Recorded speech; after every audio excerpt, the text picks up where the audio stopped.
महाराष्ट्रातल्या कृषी वीज पंपांची 48,000 कोटीची थकबाकी असल्याचा नवा शोध देवाभाऊंनी लावलेला आहे.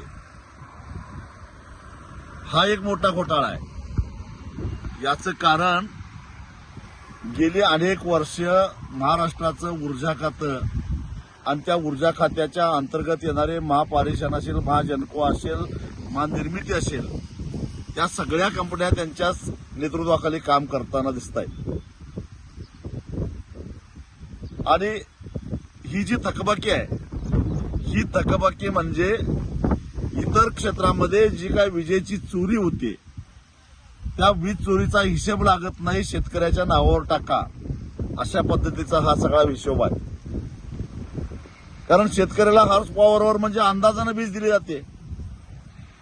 म्हणजे जे इतर वापरत नाहीत ती उरलेली सगळी वीज शेतकऱ्याच्या नावावर टाकायची, चोऱ्या सगळ्या शेतकऱ्यांच्या नावावर खपवायच्या आणि शेतकऱ्यांनी एवढी एवढी वीज वापरली असं रेकॉर्ड तयार करायचं, असं गेली अनेक वर्ष चालू आहे. देवाभाऊ जेव्हा महाराष्ट्राचे उपमुख्यमंत्री होते, ऊर्जा खातं त्याही वेळा त्यांच्याकडेच होतं.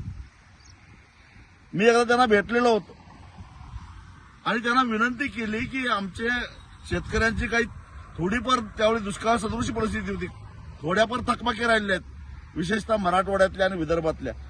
कारण पश्चिम महाराष्ट्रातल्या लिफ्ट योजना असतील किंवा पश्चिम महाराष्ट्रातला बागायतदार शेतकरी असेल किंवा उत्तर महाराष्ट्रातला नाशिक नगरचा शेतकरी असेल, त्यांना नियमित वीज बिल भरावंच लागतं. पण बाकीचे जे थकबाकीदार आहेत त्यांना एकदा काहीतरी योजना आणा सवलतीच्या दरामध्ये. यापूर्वीच्या सरकारने ज्या पद्धतीनं वीज बिलं संपून टाकलेली होती तशी एक योजना आणायची विनंती करायला मी गेलेलो होतो. त्यावेळी देवाभाऊंनी सांगितलं की वीज बिल भरायची आवश्यकताच नाही, तुम्ही कशाला चिंता करताय. मी त्यांना सांगितलं की वीज बिल नाही भरलं तर महावितरण 18% व्याजानं त्याच्यावर व्याज आकारणी करते आणि परत चक्रवाढ व्याजानं ते सगळं वसूल करतात.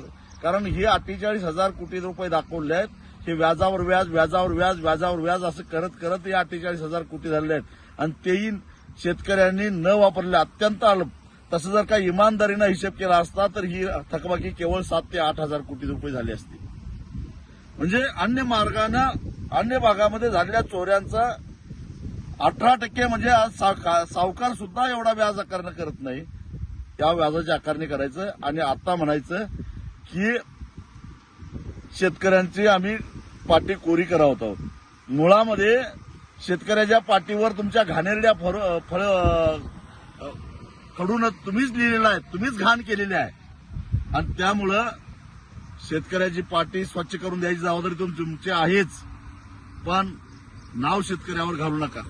कारण अनेक घोटाळे, जसं 40-42 हजार कोटीचा शक्तीपीठ महामार्ग 1,10,000 कोटीला करायचा आणि त्यातनं पैसे काढायचे, त्याच पद्धतीनं शेतकऱ्यांचे 48,000 कोटी रुपये माफ केले असं सांगायचं आणि त्याच्यामध्ये सगळ्या ऍडजस्टमेंट करायच्या. याची पहिल्यांदा चौकशी झाली पाहिजे अशी माझी मागणी आहे.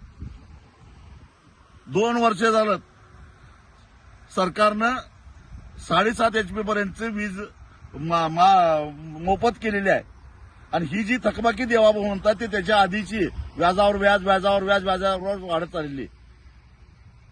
ही पाटी कोरी करताय म्हणजे शेतकऱ्यावर काही उपकार करत नाही. या ऍडजस्टमेंटची खरं तर चौकशी व्हायला पाहिजे. कारण हा सारा घोटाळा काय, तुम्ही शेतकऱ्याला दिवसा वीज द्यायच्या नावाखाली जे कुसुम योजना आणि अन्य योजनेच्या माध्यमातून जे सोलर प्रकल्प राबवलेले आहेत, त्यासाठी खरेदी केलेले सोलर पॅनेल त्याची खरी किंमत किती आहे आणि ते महावितरण महापारेषणच्या महाजनकोच्या माध्यमातून कितीला खरेदी केल्यात याची चौकशी झाली पाहिजे. आणि ही सगळी चौकशी झाली तर ज्या 70,000 कोटीच्या सिंचन घोटाळ्याचा गाजावाजा करून देवाभाऊंनी 2014 साली सत्ता हस्तगत केली, त्याच्यापेक्षाही मोठा घोटाळा बाहेर आल्याशिवाय राहणार नाही.